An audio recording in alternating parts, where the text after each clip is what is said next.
Sasampahan ang kasong administratibo ng Philippine National Police Counterintelligence Task Force ang dalawang pulis na nahuli sa aktong umiinom ng alak sa isang pampublikong lugar.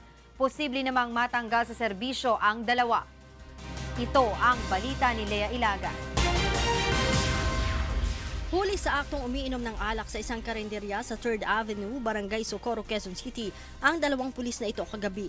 Ayon kay Police Superintendent Renante Lamboho, tagapagsalita ng PNP Counterintelligence Task Force, nakakilala ang mga ito na sina SPO1 Franklin Nariz na naka-assign sa Maritime Group at si PO3 Tristan Calyao na naka-assign naman sa Headquarters Support Service sa Campo Crame. Aniya, noong Enero 9, pinagbawal na ni Pangulong Rodrigo Duterte sa mga sundalo at pulis ang pag-inom ng alak sa mga pampublikong lugar kahit na hindi naka-uniforme. Nung magbaba ng direktiba si Chief PNP noong January 10, nagkandak na ng surveillance yung mga tropa.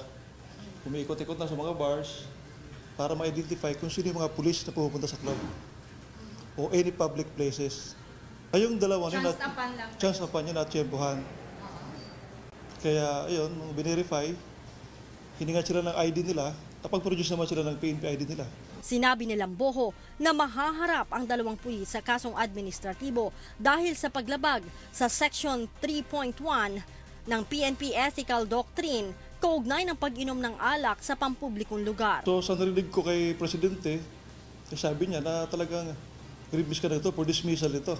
Pero mag-undergo naman sila ng tamang procedure.